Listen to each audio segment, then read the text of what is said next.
Pontualmente meio-dia pelo horário de Brasília. Ótima tarde de segunda-feira para você ligado na programação da Band News FM, 15 de julho de 2019. Eu sou Carla Bigato. Felipe Bueno, cadê? Eu olhei pro lado, cadê o Felipe Bueno? Tem uma cadeira vazia aqui. Parece aqueles debates que o candidato não aparece, aí coloca a identificação. A gente podia botar uma plaquinha aqui escrito Felipe Bueno. Não, salve. Salve, vou dar um salve por ele, salve, com aquele entusiasmo. O Felipe Bueno, pra quem não conhece, pra quem escuta o Felipe Bueno, já intui pelo jeito que ele fala, pela voz. Mas pra quem conhece, é inacreditável, porque ele consegue ser o sujeito mais engraçado e rabugento ao mesmo tempo. E a rabugice dele é parte do humor dele. É ou não é? Ele é blasé. Ele finge que isso não é importante. Ó, roubei uma água aqui. A água do Felipe Bueno. Ele finge que isso não é importante, mas ele é um cara muito querido, faz falta. Mas ele tá em missão, não é isso? É isso, ele tá no treinamento de uma nova equipe que vai fazer parte da rede Band News FM. A gente contou na semana passada, foi isso aí, né? E é uma das 5 regiões, né? Isso. Do Brasil. Não é pra... Isso, sim. Uma das 5 regiões do Brasil. Já perguntei hoje de manhã, Barão, é verdade que vai ser Nova York? Ele falou não, Eduardo Bolsonaro não vai pra lá. Eita, não é? Band News FM Nova York, não. Fica no Brasil. Fica no Brasil.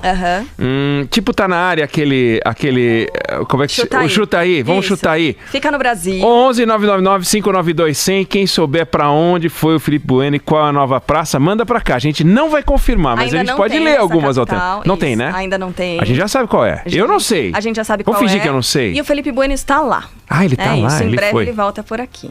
Faz falta. Mas a gente sabe que ele tá fazendo um trabalho muito importante, treinando as pessoas para que quando essa praça começar a rodar, ela rodar igual às outras praças, né? E esse treinamento é muito importante, todo mundo fica muito feliz e satisfeito, porque daí a Band News FM começa como se já existisse naquele lugar há muito tempo. Isso aqui é bacana. O pessoal já tá acertando, você acredita? Jura? Mandou mensagem pra cá, várias dos nossos ouvintes. O pessoal tá ligado. Tudo bem, Oineg? Tudo jóia? Não, então, hoje eu vou ficar aqui até as 2 horas da tarde. A Sheila Magalhães não voltou, né? Não, ainda não. Então ela não vai me tirar daqui hoje. Eu vou ficar aqui até as 2 horas da tarde com ela, representante da dupla mais admirada do rádio brasileiro, Carla Bigato. Uhul! E ele que nos escuta, Felipe Bueno, na praça onde ele está. Também com a gente, o ouvinte, a ouvinte querida, que já está acertando aonde o Felipe Bueno está. Eu não sei quais são essas mensagens, a Carla tá lendo, mas ela não tá falando qual é, pra gente não ficar sabendo, né? Se ela fala, isso aqui tá errado, isso aqui tá certo, aí entrega. Mas, Carla, hoje eu queria falar sobre milionários. Você gostaria, ouvinte, de ter $1 milhão no banco? Você gostaria, Carla? $1 milhão no banco? Gostaria. Ou você prefere 2? Porque tem gente que tem uma relação maior com $4 milhões, $10 milhões. Tanto faz. 1 milhão. A partir de 1 milhão. Você tá topando. Tô. Então, eu vou explicar por que a gente vai falar dos milionários. Mas existe um indicador clássico de riqueza dos países que é o PIB, né? Produto Interno Bruto. Ele mede o quê? Toda a geração de bens e serviços de um país ao longo de um ano. Só que o PIB, Carla, ele confunde. Pelo PIB, o Brasil é 5 vezes mais rico do que a Noruega. Claro, a diferença de população é muito grande. Ninguém acha que os brasileiros são mais ricos do que os noruegueses. Para isso, inventaram a tal da renda per capita. Você divide o PIB pela população, você resolve um pedaço dessa distorção. Quando você faz esse rearranjo, a renda per capita da Noruega fica 7 vezes maior do que a do Brasil, porque as populações são muito diferentes. Só que também a renda per capita, ela produz uma distorção. Ela despreza as diferenças internas, porque ela parte do princípio que se você dividir o PIB pela população, todo mundo gera aquela riqueza e dá a impressão que todo mundo vive com aquele dinheiro, né? O que não é verdade. Então inventaram outros números, outros índices. Por exemplo, um deles é o Gini. O que o Gini faz? Ele pega a parcela mais rica da população e vê quantas vezes ela ganha mais do que a parcela mais pobre. Tem o Gini medindo os 10% mais ricos contra os 10% mais pobres, tem os 20% mais ricos contra os 20% mais pobres. E na Noruega, a diferença de renda entre os 20% mais ricos e os 20% mais pobres é 4 vezes. No Brasil é 15 vezes. Nossa. 15 vezes. Tem outras estatísticas sociais que são importantes. Por exemplo, na Noruega, 82% da população acima de 24 anos até 65 concluíram o ensino médio. No Brasil, menos de 50%. Olha a diferença. Na Noruega, eles sempre aparecem no topo do PISA, aquele exame de avaliação internacional dos estudantes. E no Brasil, o Brasil sempre aparece devendo nota, né? No pé do PISA, e lá eles no topo do PISA. Eles não são o número 1, mas estão sempre lá em cima. E a gente não é o último, mas está sempre lá embaixo. E aí muita gente intui que países como a Noruega, eles são mais justos porque tem menos pobres e também tem menos ricos. E, portanto, seria uma grande classe média. A gente fica com essa fantasia de uma grande classe média e começa a tirar conclusão precipitada, acreditando que o nosso desafio maior tem que ser só o combate à miséria, para depois, um dia, quem sabe, a gente correr atrás da riqueza, né? E aí a gente chega aos milionários. A consultoria Capgemini, há anos, ela relaciona a riqueza dos países, 25 países que ela analisa, de um jeito que parece fútil à primeira vista, que é: quantas pessoas em cada um desses países tem mais de $1 milhão no banco, sem contar a casa e objetos de arte, objetos pessoais e tal. Bom, quando a gente pega esse valor, que hoje daria quase R$4 milhões, né? Pouco menos, a Carla sabe certinho quanto é, porque ela vive monitorando o dólar, né? Para turismo, 4 milhões e 200 mil. Pode colocar. 4,2, tá? Bom, sabe quantas pessoas no Brasil tem mais de $1 milhão? 180 e poucas mil pessoas, tá? Mas vamos pegar por 100 mil habitantes para poder comparar com a Noruega. A cada 100 mil habitantes no Brasil, 89 pessoas têm mais de $1 milhão. Sabe quantas pessoas na Noruega, esse país de grande classe média que a gente imagina, tem mais de $1 milhão? 3.346. Ou seja, a cada 100 mil habitantes, na Noruega, há 37 vezes mais milionários do que no Brasil. Tem mais milionário na Noruega do que no Brasil. Ou seja, o país mais justo, onde a diferença entre ricos e pobres é menor, não é uma grande classe média. É um país com muito rico. Rico mesmo, com mais de $1 milhão. E por quê? Porque ele promoveu o enriquecimento. Isso é uma realidade destes países com muitos milionários. Pelo ranking da Capgemini, os Estados Unidos têm 5,3 milhões de milionários. O Japão, 3 milhões e 100, a Alemanha, 1 milhão e 300, a China, 1 milhão e 100, a China tem uma população muito grande, a França, 635 mil, esses são os 5 primeiros, o Brasil aparece em 18º, não porque seja o 18º mais rico, é porque eles avaliam 25 países, com os seus 180 e poucos mil milionários. Bom, vamos pegar Brasil versus Estados Unidos. A diferença entre os PIBs, 10 vezes. Os Estados Unidos são 10 vezes mais ricos do que a gente. Mas eles têm uma população maior, 320 milhões, a gente 200 e perto de 210, então a renda per capita é 6 vezes. A diferença do número de milionários por 100 mil habitantes é 18 vezes, ou seja, tem 18 vezes mais milionários lá. E quando a gente vai checar a história desses países, Estados Unidos, Noruega e outros países, o que a gente descobre? Que as nações desenvolvidas, ou seja, aquelas que a gente gostaria, aquelas nas quais a gente gostaria de viver, elas enriqueceram promovendo a formação de fortuna, promovendo o enriquecimento. A redução da pobreza, Carla, foi uma consequência disso, né?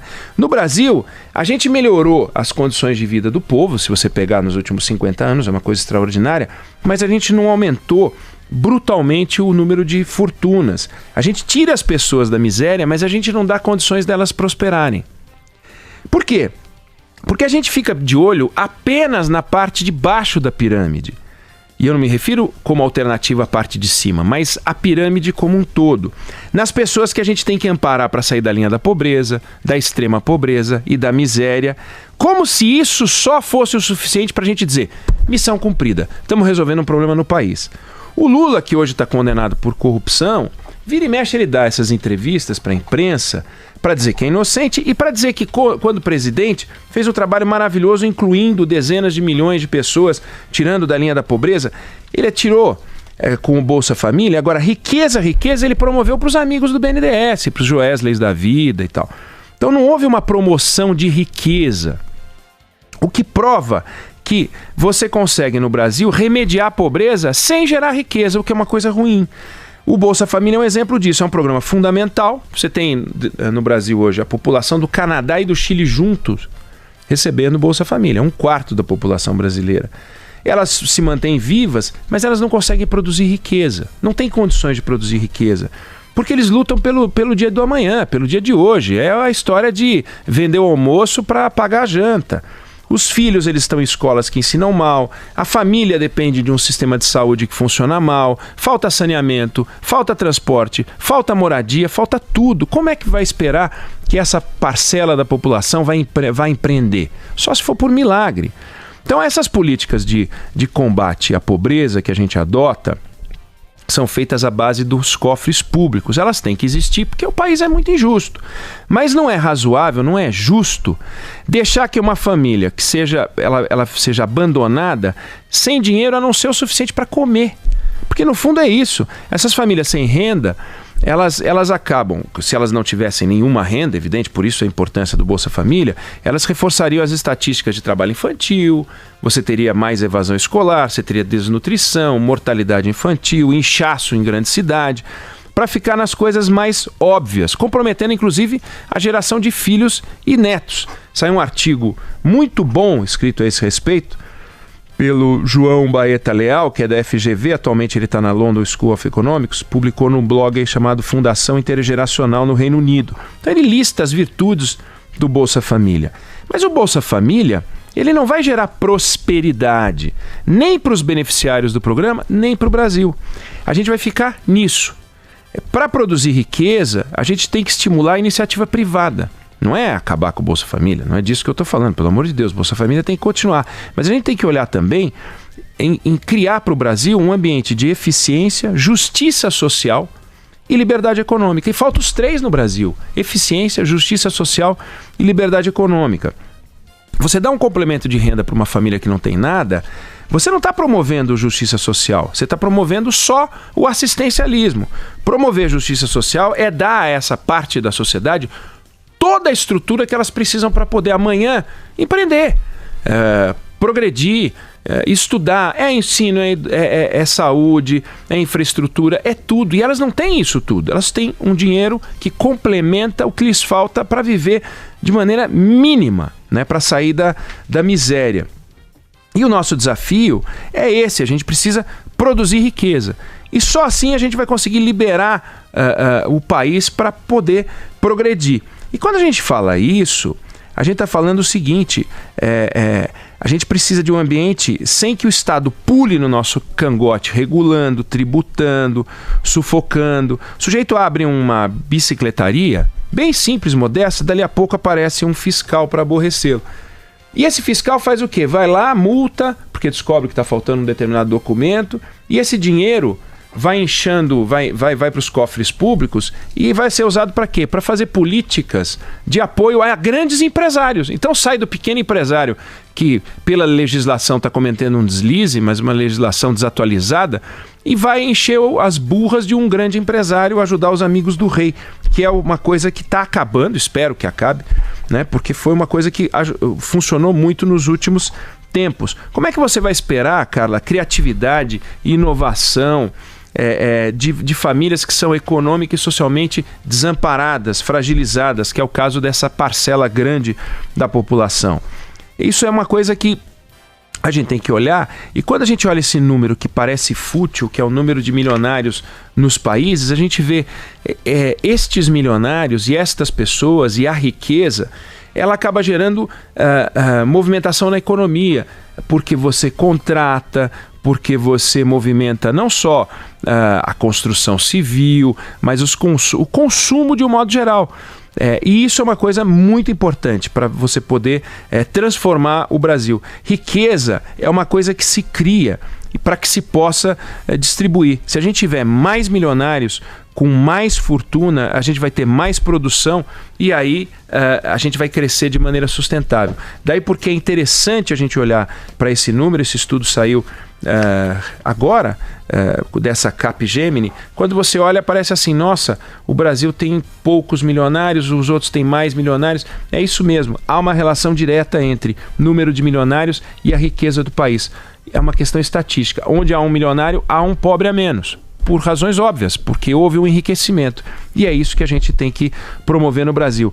Claro, tirar as pessoas da linha da miséria, da pobreza extrema, da pobreza, sim, mas só isso não vai fazer o Brasil crescer o seu PIB, só isso não vai fazer com que essas pessoas deixem de permanecer nessa camada da sociedade.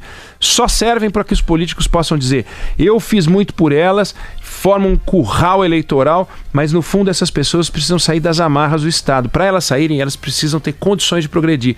Portanto, o resto da estrutura do Estado tem que entrar, proporcionando a elas, aí sim, justiça social. Com justiça social, eficiência e liberdade econômica, o Brasil muda de patamar.